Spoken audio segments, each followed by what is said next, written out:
Okay, Shavua Tov, everyone.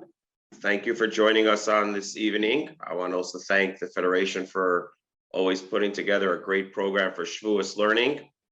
I think this is just a preparation for Shavuos. I think if you stay up too late tonight, you might miss out staying up too late tomorrow, or this is going to be a practice run. Today's topic is 10 steps for Jewish continuity. I don't have great secrets that I came up with. It's something that everyone worries about and struggles with for years, but it's 10 simple steps, I should say. So let's take a little step back first. And I'm sorry that my voice is I'm a little under the weather, other than COVID. There are other issues in the world too, with health. I'm just a cold, but I'll try my best to keep my voice going through the night here. A few years, I think it was like 7 or 10 years ago, Pew did a study on the state of the Jewish affairs in America or the world, and it made a lot of noise with some very dire predictions for the Jewish people, and it brought up a lot of the discussion of where Jewish continuity comes up. As we know, the Federation did some important work on our community, particularly understanding where people are affiliated with, belonging to synagogues, not belonging, and so on, involvement in Jewish activities. And unfortunately, a lot of the numbers don't look very pretty. What we're here tonight, and the one main message that we have tonight, is that Judaism sees community as a very important element of what keeps Judaism going. And in fact, when God gave us the Torah, the Medrash famously tells us that we were all there at Sinai, including those that not only the Jews that were there physically, which were all there because they had all just come out of Egypt, but also all the future generations, all the souls of the Jewish people, all present at Mount Sinai when God gave the Torah, because only with every single Jew present, a community of everyone together, do we know that we have the future of the Jewish people. But if we look carefully at the 10 Commandments, we see that the 10 Commandments are written or said in singular expression. In Hebrew, there's a difference when you say you to an individual or you to a crowd. I think in English, the only ones that have that is us here in Pittsburgh, where it's you and yins. But generally in Hebrew, there's Elokecha would be your God, Elokechem will be plural, the community, talking to everyone. If you look at the 10 Commandments, they're all written in singular. Anochi Hashem Elokecha, lo tirtzach, in the individual. It's all talking to every individual. And the big message that God is giving us with that is that as important as community is, and as central as it is to Judaism, nothing replaces our individual responsibilities. That is for ourselves, and certainly when we look at how it impacts the future, our children, our grandchildren, and so on. The last year, if it taught us something, I think one of the great things it may have taught us was that we can't always just rely on a synagogue to be the source of our Judaism, inspiration, and certainly where our children are going to take their Judaism from. Many shuls were closed over the past year. Those that were open had limitations. And as great as it is to be able to sitting in our own comfort, on our own couches, bedrooms, wherever you may be now, there's nothing like sitting crammed in a JCC room on Shavuos by night. But to rely on your individual space, we've learned very well this past year that what goes on in our homes is what really is going to tell us where our state of Judaism is and where the future of Judaism is going to be. So in 1967, just before the Six-Day War, literally less than a month before the Six-Day War broke out, the Rebbe, the Lubavitch Rebbe, Rabbi Schneerson of blessed memory, started a campaign. Starting from then, and mostly around the the following war, the Yom Kippur War. He increased it. And this is what he referred to as the 10 campaigns. In Hebrew, it's a little bit of a play on a word, because in Hebrew, the word for campaign is miftzah, which is obviously very similar to the word mitzvah. So it was like somewhat of a campaign, but a play on the words of finding 10 mitzvahs, 10 ideas of Judaism as a good place to start to be certain that Judaism has a real meaningful impact on our families. These are mitzvahs that for the most part do not require community. These are mitzvahs that we need to do each on our own. And when we do them, they're not just, okay, there's 613 mitzvahs, but he chose these 10 mitzvahs and he explained as they were being developed. It wasn't at once, like over time, he added another one, until it became the 10 mitzvahs, the 10 campaigns, are mitzvahs that help us one way or the other to continuously focus on our Judaism.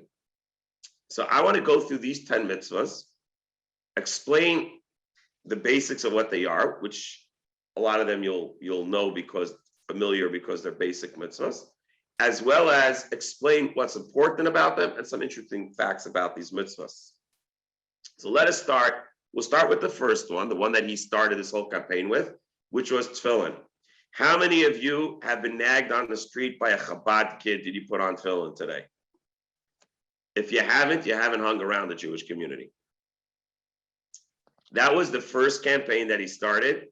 And the idea was tefillin, which is a biblical obligation that we recite in the Shema, twice in the Shema, to put on our arms near our heart and our head near our brain, a box that contains pieces of parchment, like a mezuzah, that describe important principles of Judaism, or at least two of them, one of them the Shema and all the important principles of the Shema, which are the unity of God, as well as the portions that talk about God taking us out of Egypt. This needs to be worn by every Jewish man and from bar mitzvah boy. Jewish manhood starts at 13, once a day, except, by the way, for Shabbat and holidays, major holidays. There was once actually a person who came to the Rebbe, and the Rebbe said, why don't you put on tefillin every day? And he said, Rebbe, a daily commitment is way too much. So the Rebbe said, a daily commitment, you get off 50 days for Shabbat, another 20 days for holidays. That's 70 days off a year. What other job can you get that has 70 days off on the year? But what makes this mitzvah such an important mitzvah in this regard? So here are a few interesting pointers. Number one, the Talmud says something very fascinating about tefillin. Unfortunately, as we all know, Israel is in another difficult situation now. Thank God we have something called the Iron Dome, and we have bombers to scare off people and to protect us. But the Talmud has another source of protection of God, and it says as follows. There's a verse in the prophets that writes that V'ro kol ami haaretz, all the nations of the world will see, Ki shem Hashem Elokecha nikra alecha, that the name of God is written upon you, is called upon you, V'yaru imeka, and they will fear you. Says the Talmud, this refers to the tefillin on a person's head. I don't know the meaning. I don't know how God does his spiritual stuff. But this is something that the Talmud clearly tells us. We don't always know what benefit mitzvahs give us. We do mitzvahs because God commanded us to do it. But in this mitzvah, the Talmud clearly tells us that this is a mitzvah that protects the Jewish people, that the enemies of the Jews fear the Jewish people when they see the tefillin on their head. Again, we should put on tefillin because that's what God commanded us to do.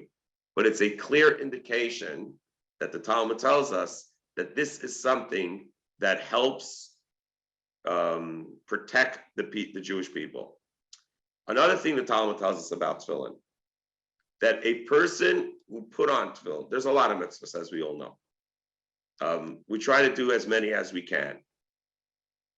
But the Talmud says very specifically about tefillin that there's a difference between a karkafta, a skull, a head that wore tefillin and did not wear tefillin, which means when a Jewish person puts on tefillin even once, that in itself changes their entire category of the person. It's like a life-changing experience for their soul, whether you feel it or not.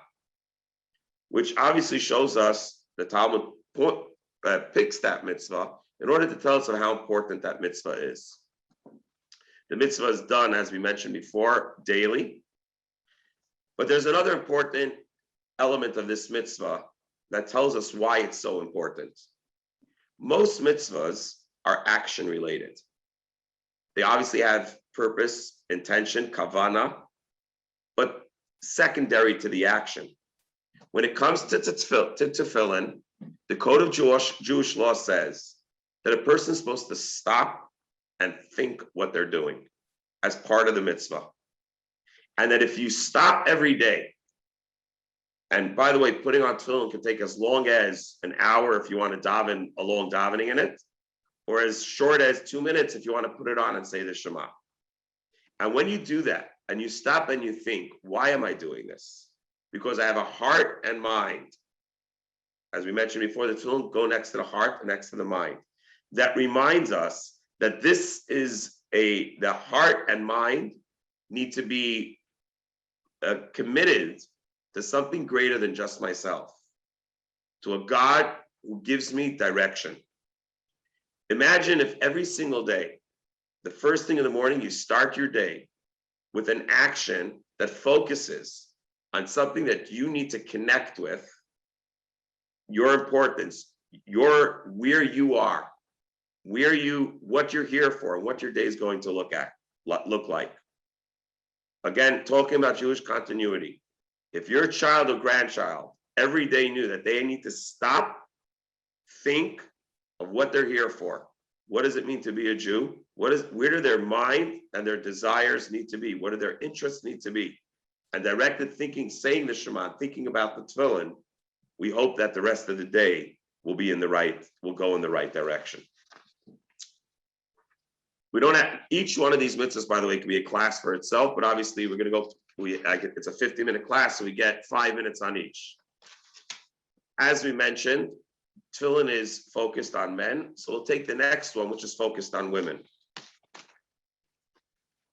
Nerot Shabbat Kodesh, lighting Shabbat candles. Now, we all know Shabbat is a very important part of Jewish religion. We know Shabbat is a very central part. But here is, the Rebbe didn't make a big thing that everyone should keep the entire Shabbat in the sense as a campaign. That's a very big undertaking. We need to remember these are 10 ideas that are going to be the kernel of what's going to sprout for Jewish continuity.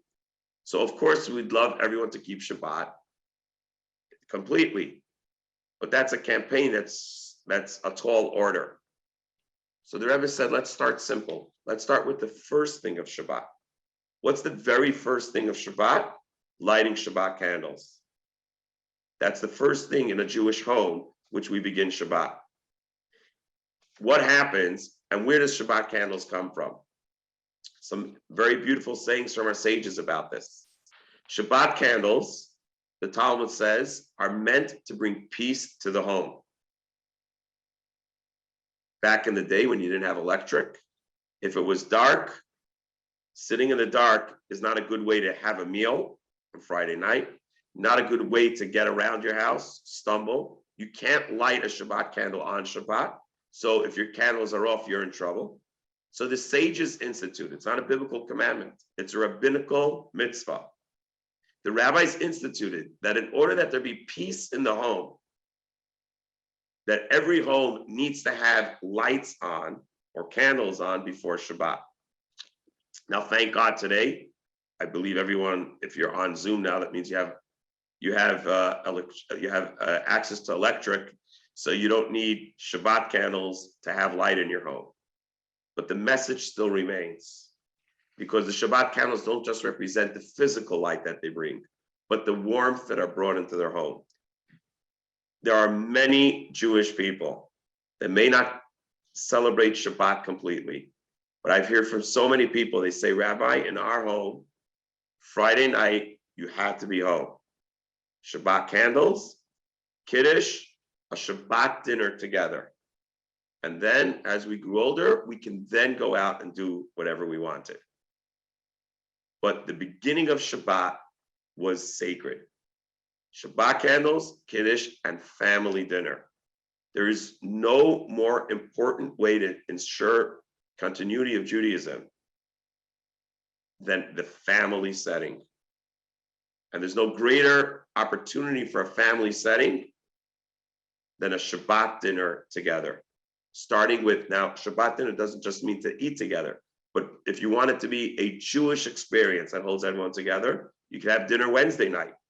But a Shabbat dinner, where it begins with the lighting the Shabbat candles before Shabbat starts, making Kiddush, and having dinner together, which, by the way, the rabbinical mitzvah of Shabbat candles are to be at the table that you're eating.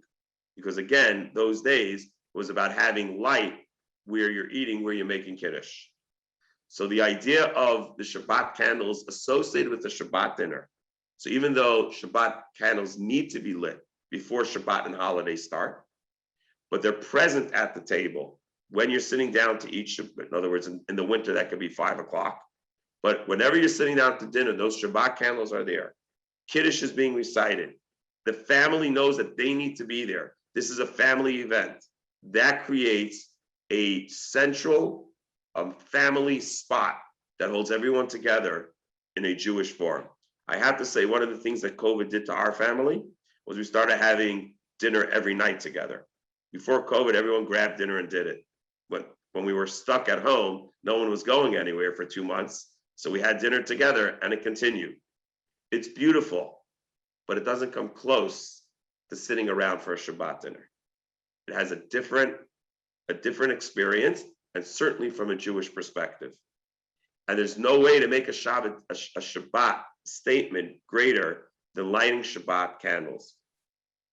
The Talmud tells us that the rectification of Eve getting Adam to eat from the tree of knowledge that took place Friday afternoon was Eve, the Jewish woman, bringing the light, the warmth of Shabbat into the Jewish home every Friday night.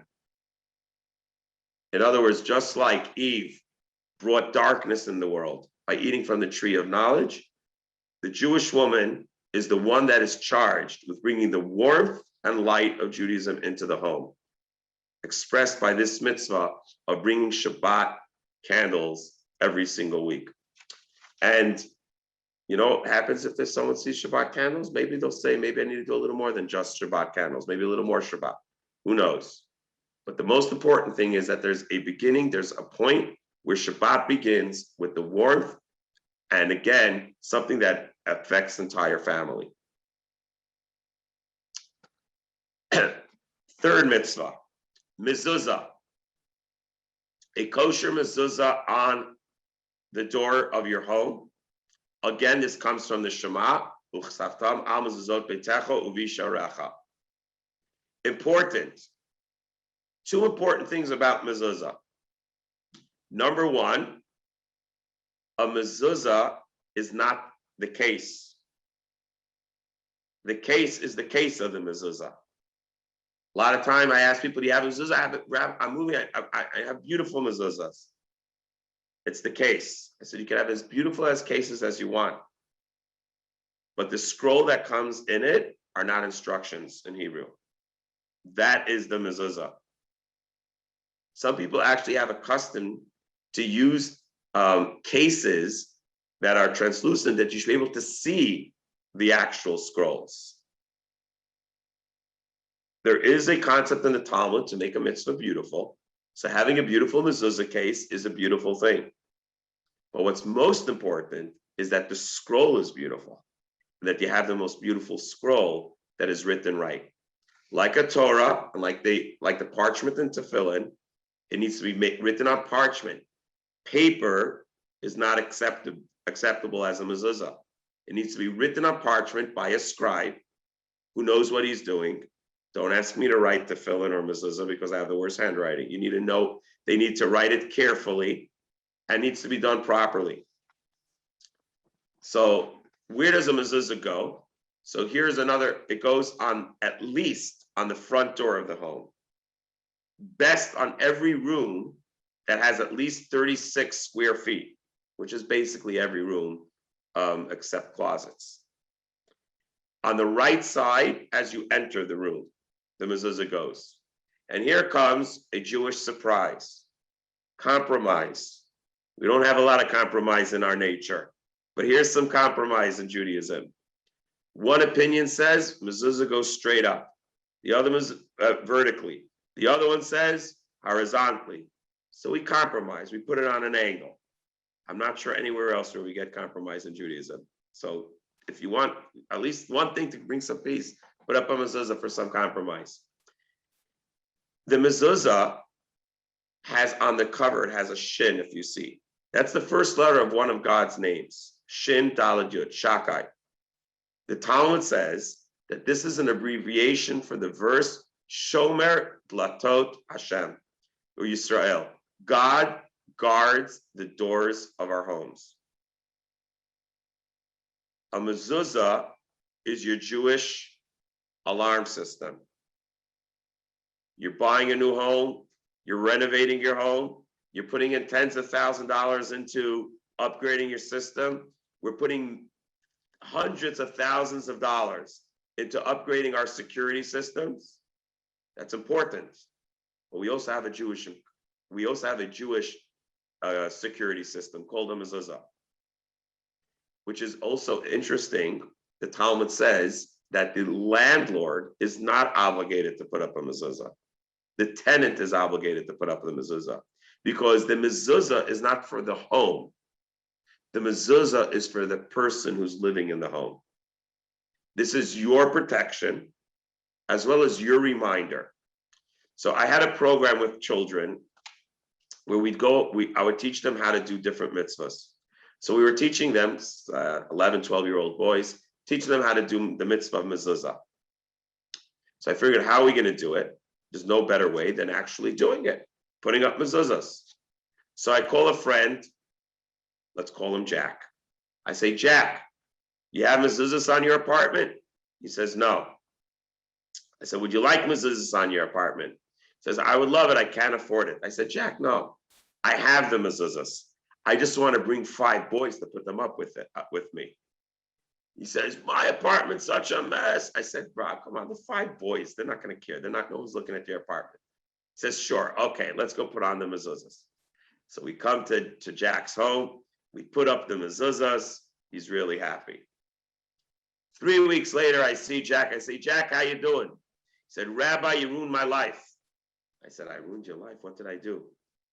He says, I was walking out of my apartment, I wanted to go out to eat. There's a custom to touch the mezuzah, to kiss the mezuzah. And I'm like, oh, darn, I can't go to a non-kosher restaurant. All right. He says, every time I walk out of the door, I'm getting bombarded. Where am I going? I don't know that works for everyone. This is a true story, by the way. I don't know that this works for everyone. It worked for this guy who we'll call Jack. It should work for all of us. The mezuzah is not just a protection for us. Again, we're talking about Jewish continuity.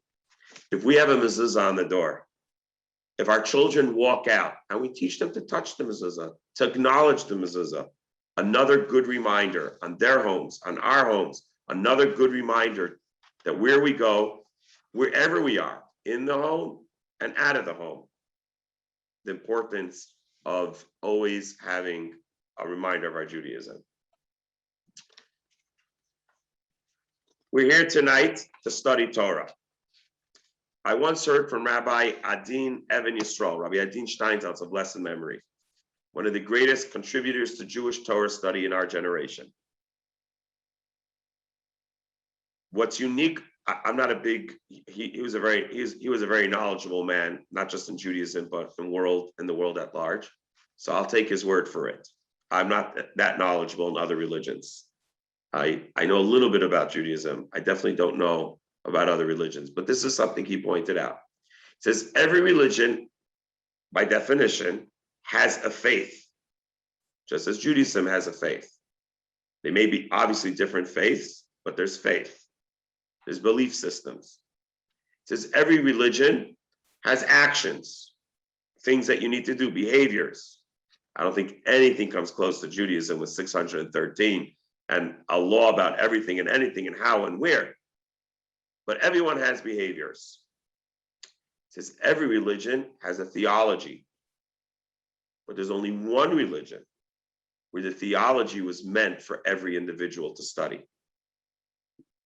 As he said it, there is no other religion that everyone has an obligation to study, not just the theologians, not just the scholars. Torah study is an obligation for every single person. Men, women, and children have an obligation to study Torah. How much Torah? No matter how much you study, you haven't fulfilled your obligation. Not in time. And as the Talmud says, it is arucha me'eretz mida. It's wider than the earth, deeper than the sea. There is never, no matter what you're studying, there's always more to study. This is unique to Judaism, that every person needs to be a scholar. Everyone needs to spend every single day studying Torah all day. We can't do that. We need to work. We need to provide for our families. Okay, so the Talmud says you have something else to do. So then in your free time, study Torah. Whereas the Talmud says it at least a little bit in the morning and a little bit of the evening. And I once saw a very interesting, there's a big debate, obviously, in schools about whether children should have homework or not. Is it good for homework, not good for homework? Everyone has their opinions. I once saw the Rebbe writing a beautiful idea of why a child should have at least a little bit of Judaic homework at night to teach them that Torah study is not just when you're in school. When you come home, and not just during the day, when you come home at night, a little Torah study, even if it's just for 5 minutes. And the same is good for each one of us. At least 5 minutes of Torah study every day. In the morning something, in the evening something. You don't know how to read Hebrew? We have it in English. You don't know English? It's in Spanish. No matter what language you need, there's something that you can learn Torah study. You don't want to read? There's plenty of podcasts. You want a video? Go watch. I'm a boring rabbi. There's entertaining rabbis. There's all different kinds. Everything is available. You don't like this style? There's another style. This is the greatest blessing of the internet. There is no shortage on any level for the Torah, for the ability to study Torah. And this grounds us more than maybe anything else in the fact of our Judaism. We're knowledgeable people. We know and we understand that there's depth to what we're doing. If every day we study just a little bit of Torah, that will keep us in shape of knowing how our days to look out. So just to, as we went through the first 4, Shabbat candles, tefillin, mezuzah, and the study of Torah. Number 5, tzedakah. Giving, translated usually as charity, but actually more accurately translated as justice, doing what's right. What's right? The Code of Jewish Law says what's right is that the money that's given to us was given to us by God to give to others. Again, this is not a Hasidic thought. This is not a fundraiser's thought. This is Code of Jewish Law.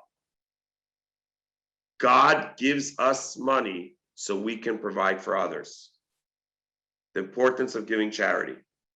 That's why the tzedakah is not charity. Tzedakah is righteous, from the word right, the correct thing to do, to share our money with others. Now, this is where the campaign of tzedakah is about Jewish continuity. It's not about how much you give. In fact, listen to this, and I hope that our hosts don't take this wrong. Better than giving just $1,000 check.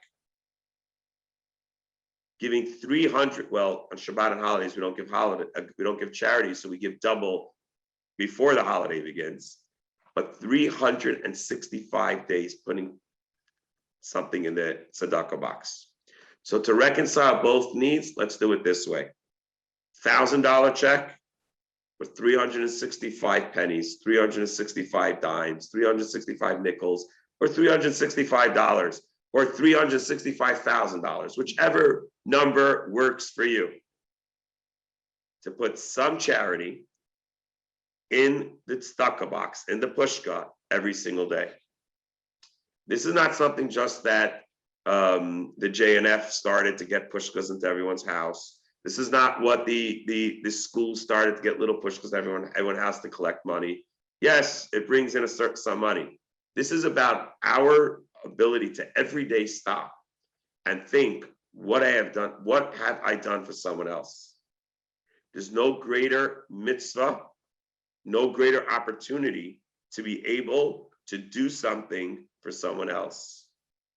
And here's a couple of more important elements to this mitzvah. A tzedakah box in a prominent place of the house. In the kitchen. What's the most prominent place in a Jewish home? In the kitchen. Not only there.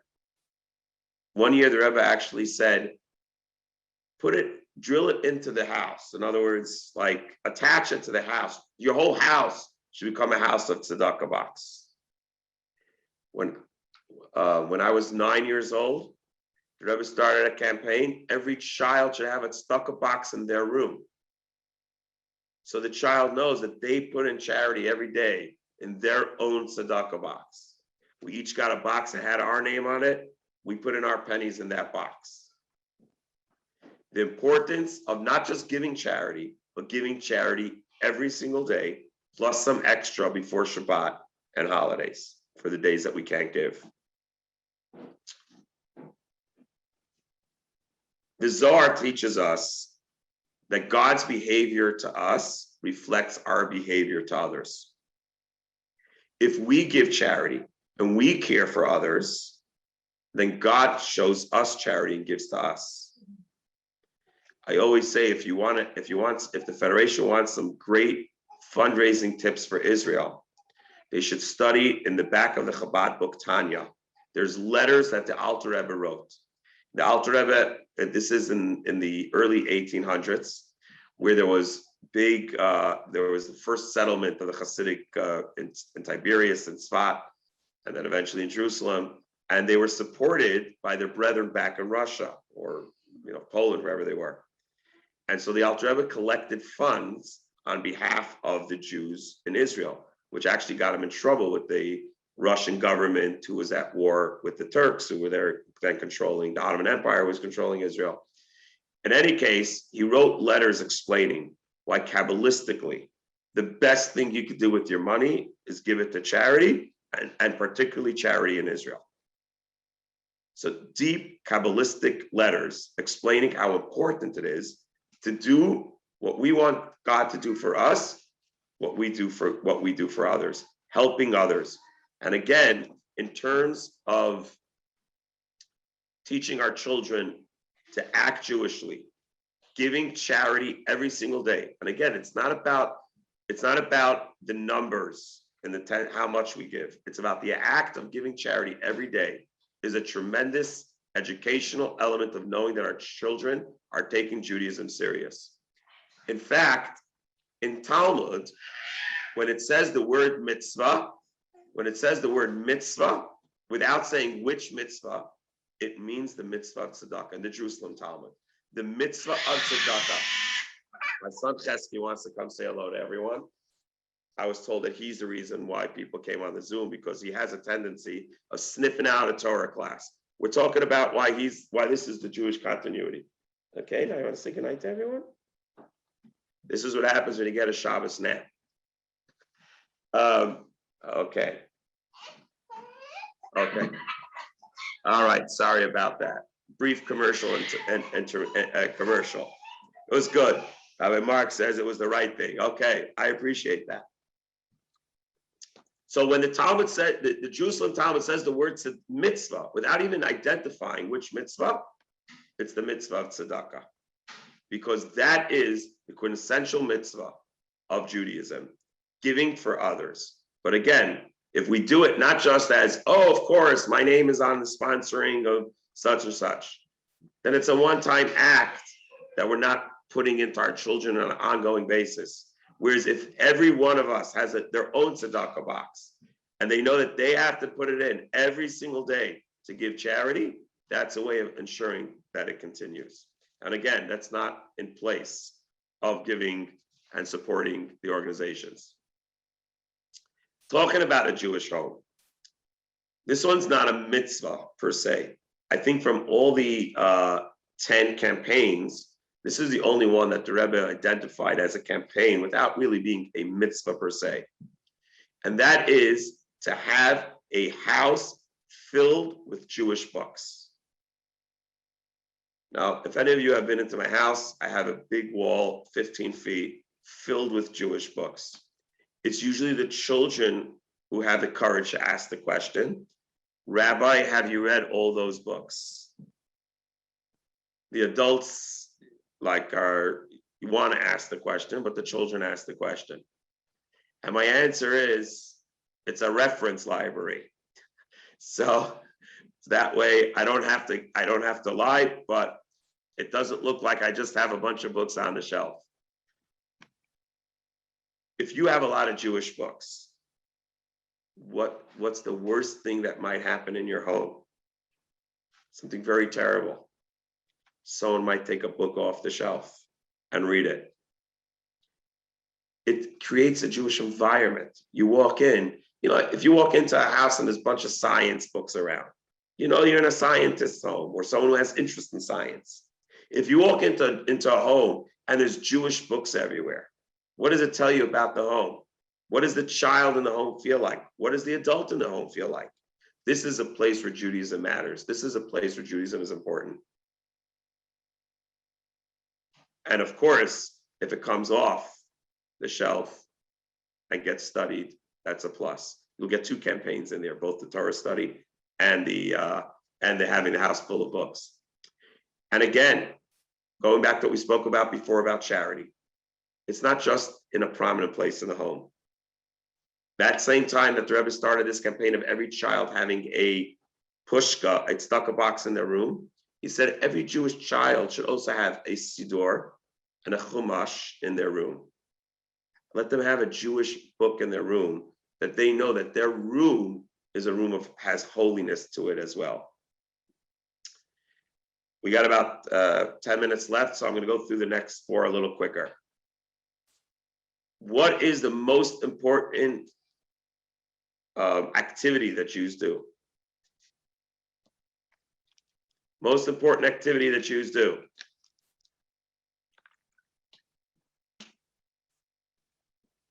No one. Unmute, come on. Most important activity Jews do. Michelle. Daven, pray. Oh, Michelle, you're too holy for me. We eat.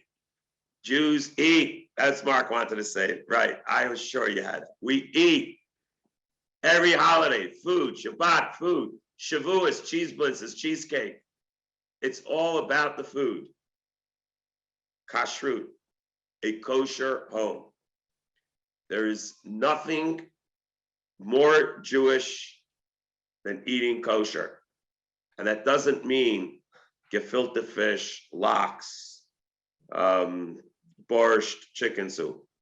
Kosher, in the sense of what kosher means, what's prescribed in the Torah as edible for Jewish people. Why? Well, first of all, as we mentioned, it is the most important part of Judaism, what we eat. But on a real serious note, it's the most important thing that we do. It's something that we all do on an ongoing basis. If you're always concerned, if I'm always concerned about what I'm putting in my mouth is kosher or not, I'm always thinking about Judaism because I'm always putting something in my mouth. Second, as the saying goes, you are what you eat. And if we take that a little deeper, we are what we eat means that our character traits, our being, our development is based on what we consume. What enters our mouth, what we consume has impact on us. On a spiritual sense, it has a real impact. There was a chassid of the Alter Rebbe, the founder of the Chabad movement. His son-in-law started having doubts about Judaism and having a hard time. So he goes to the Rebbe and says, Rebbe, what should I do with my son-in-law? So the Rebbe says, why don't we figure out what he's eating? And it turned out, not on purpose, but for whatever reason, there was non-kosher food that was being served. And the Rebbe said, bingo, we hit the problem. Now, I'm not a Rebbe. I can't tell you how that works. But Jewish mysticism believes that you are what you eat means that kosher impacts you, that your mind, because your mind is working. Anyone try thinking on Yom Kippur before the end of the fast? Sit down and try to think about something deep. If you don't eat, you don't think well. Food, one way or the other, helps you think. And if it's kosher food, it helps you think properly. I forget who it was. I saw an interview with a modern Orthodox rabbi who was discussing an issue that the Orthodox community was dealing with in the 60s, where their children were going to college. And unfortunately, because of the college campuses in the 60s didn't have all the Chabads, all the Hillels, and all the Jewish activities, they were losing their children to Judaism, from Judaism, and on college campuses. And they were going around to all different rabbis trying to get advice. And everyone gave them these great ideas. Teach them this, teach them this, teach them that. He says, we came to the Rebbe, Lubavitch Rebbe, and the Rebbe said it's very simple. Create kosher kitchens on campuses. So the Jews, remember, they're going to campus religious. So it means they're going there keeping kosher. If they have where to eat kosher, they'll go there. They'll hang out amongst the Jews, and that will bring the sense of community together. There's nothing like kosher food that holds us together. Next one, chinuch, education, Jewish education. Jewish education is both for adults and especially for children. Jewish education doesn't just mean that we give them 5 minutes of Judaism a day. The more we educate them, the more they know. One of the most important messages of education, and why this is central to Jewish continuity. Education is not about a textbook. No one ever learned properly as a child to do something because they read it in a textbook, or worse, read to them from the textbook. The way we educate people is by behaviors. You don't train a doctor by giving them a medical book. You train a doctor by 4 years residency, 3 years fellowship, in the hospital, hands-on. You don't educate children by learning from them. This is what the Code of Jewish Law says. You educate children by showing them how to do it. And of course, by us doing it ourselves. And therefore, the importance of Judaism is not just about what we teach our children in the terms of the text, but the behaviors that we teach, that we show them how to do, that they can take them with them.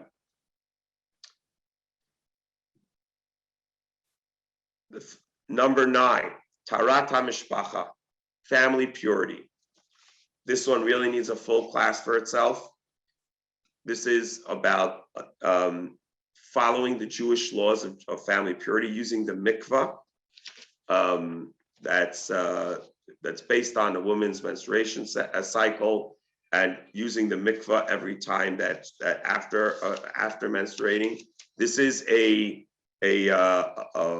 important mitzvah of creating that the most intimate part of our life, the most intimate and private part of our lives, are felt and based on God's laws. And finally, the last one, which is really the heart of all 9 of them, the mitzvah of Ahavat Yisrael, to love your fellow as yourself. Rabbi Akiva famously said, this is the entire Torah. This is the principle of the entire Torah. The famous sage Hillel said, if you want to know the whole Torah on 1 foot, don't do to others what you don't want done to yourself. The rest is interpretation.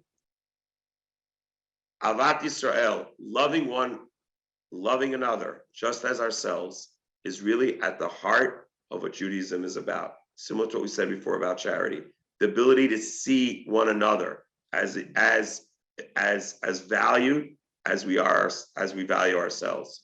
And I'll conclude this with a story about a little child who came to school and he forgot his pen at home.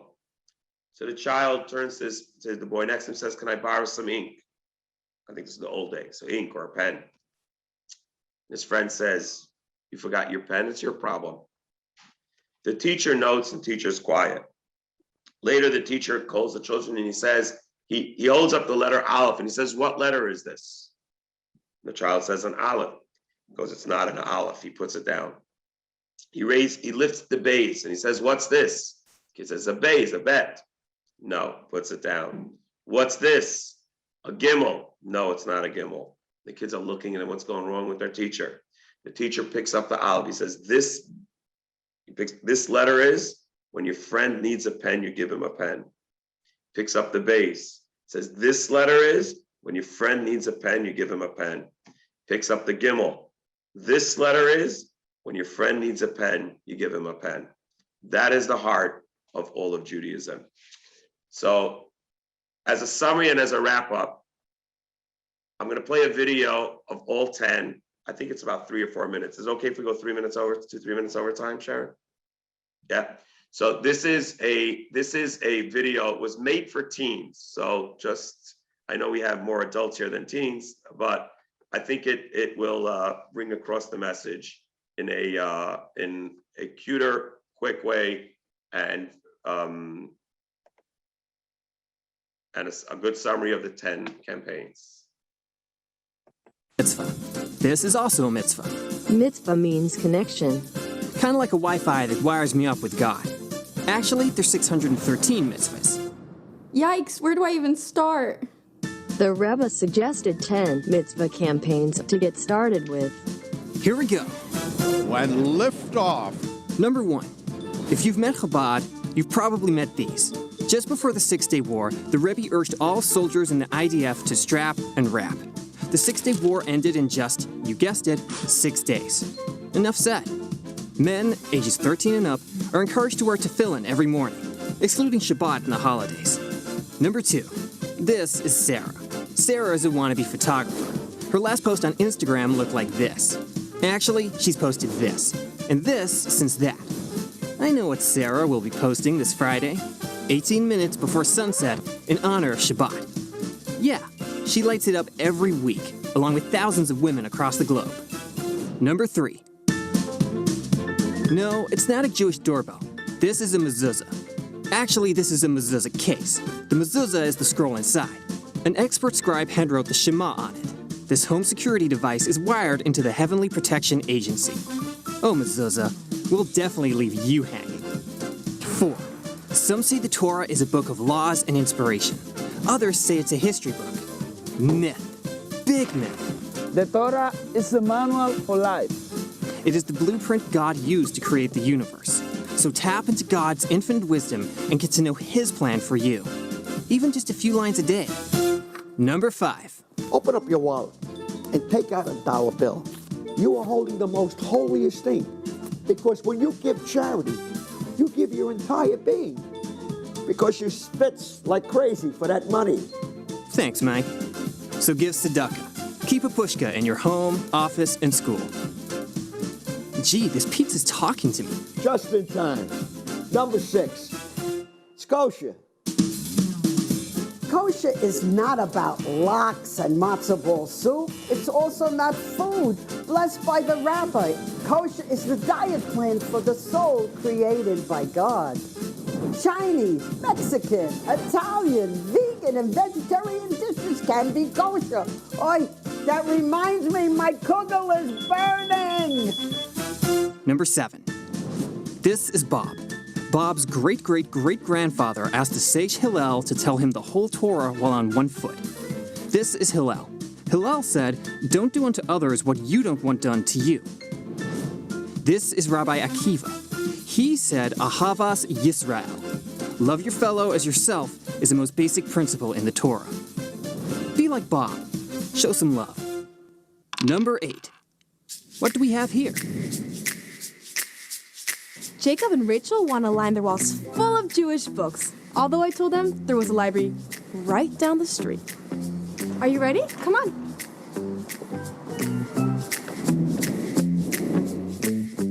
Are you ready? Open your eyes. Oh my gosh, I love it. Oh, wow. It's beautiful. You know, I feel like having Jewish books at home just sets a Torah vibe. And you never know, Jacob might actually read one someday. Furnish your home with holy books.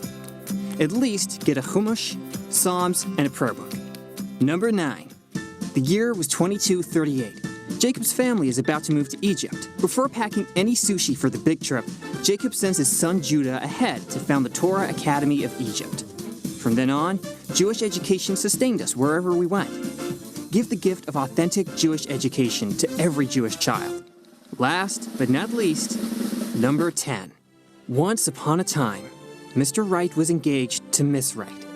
They wanted their love to last forever. So they searched for the secret recipe for sacred intimacy and found it, authored by the creator of marriage himself. And they continue to invest in their marriage until today. The end. And we made it. Woo! In case we went too fast for you, here's what you missed. Guys, strap them. Ladies, light up. Nail them. Study it. Give it. Order it. Love your fellow. Buy it. Jewish education rocks. Infuse your marriage with mikveh and sanctity. Now go do something. Sync your connection with God and share these awesome mitzvot with the world.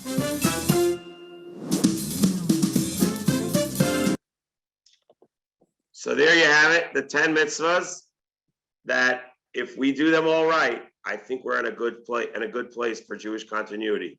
At least one of them. I hope that tonight you've learned something about these 10 mitzvahs. If you do these 10 mitzvahs, we could always do them a little better. And if there's one of those that we're not doing yet, I hope this helped encourage you to do one more mitzvah to make this world a better place and to ensure that we all have Jewish children, grandchildren, great-grandchildren for many more generations. Have a good night, starting with a Shavua Tov, a Chag Sameach, and hopefully we all see each other at Sinai again.